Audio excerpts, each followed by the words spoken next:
In some circles, Ben Hogan is credited with inventing practice. Hogan was one of the greatest golfers of the 20th century, an accomplishment he achieved through tireless repetition. He simply loved to practice. Hogan said, "I couldn't wait to get up in the morning so I could hit golf balls. I'd be at the practice tee at the crack of dawn, hit golf balls for a few hours, then take a break and get right back to it." For Hogan, every practice session had a purpose. He reportedly spent years breaking down each phase of the golf swing, and testing new methods for each segment. The result was near perfection. He developed one of the most finely tuned golf swings in the history of the game. His precision made him more like a surgeon than a golfer. During the 1953 Masters, for example, Hogan hit the flagstick on back-to-back holes. A few days later, he broke the tournament scoring record. Hogan methodically broke the game of golf down into chunks and figured out how he could master each section. For example, he was one of the first golfers to assign specific yardages to each golf club. Then, he studied each course carefully, and used trees and sand bunkers as reference points to inform him about the distance of each shot. Hogan finished his career with 9 major championships, ranking 4th all-time. During his prime, other golfers simply attributed his remarkable success to Hogan's secret. Today, experts have a new term for his rigorous style of improvement. They call it deliberate practice. Deliberate practice refers to a special type of practice that is purposeful and systematic. While regular practice might include mindless repetitions, deliberate practice requires focused attention and is conducted with a specific goal of improving performance. When Ben Hogan carefully reconstructed each step of his golf swing, he was engaging in deliberate practice. He wasn't just taking cuts. He was finely tuning his technique. The greatest challenge of deliberate practice is to remain focused. In the beginning, showing up and putting in your reps is the most important thing. But after a while we begin to carelessly overlook small errors and miss daily opportunities for improvement. This is because the natural tendency of the human brain is to transform repeated behaviors into automatic habits. For example, when you first learned to tie your shoes, you had to think carefully about each step of the process. Today, after many repetitions, your brain can perform this sequence automatically. The more we repeat a task, the more mindless it becomes. Mindless activity is the enemy of deliberate practice.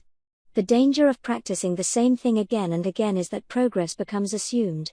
Too often, we assume we are getting better simply because we are gaining experience. In reality, we are merely reinforcing our current habits, not improving them. Claiming that improvement requires attention and effort sounds logical enough.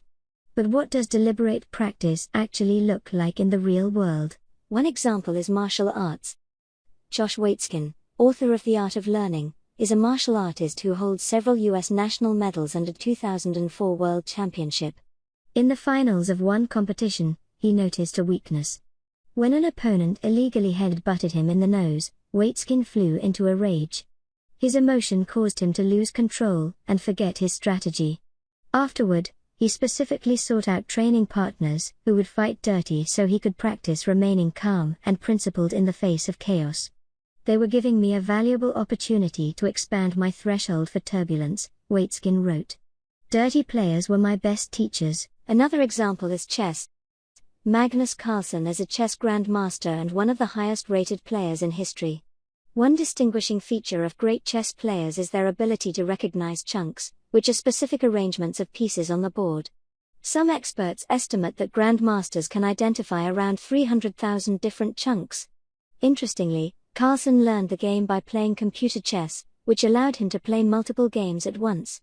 Not only did this strategy allow him to learn chunks much faster than someone playing in-person games, but also gave him a chance to make more mistakes and correct his weaknesses at an accelerated pace. Music. Many great musicians recommend repeating the most challenging sections of a song until you master them. Virtuoso violinist Nathan Milstein says, "Practice as much as you feel you can accomplish with concentration." Once when I became concerned because others around me practiced all day long, I asked my professor how many hours I should practice, and he said, "It really doesn't matter how long. If you practice with your fingers, no amount is enough. If you practice with your head, 2 hours is plenty." Humans have a remarkable capacity to improve their performance in nearly any area of life if they train in the correct way. This is easier said than done. Deliberate practice is not a comfortable activity. It requires sustained effort and concentration. The people who master the art of deliberate practice are committed to being lifelong learners, always exploring and experimenting and refining. Deliberate practice is not a magic pill, but if you can manage to maintain your focus and commitment, then the promise of deliberate practice is quite alluring, to get the most out of what you've got. Thanks for watching.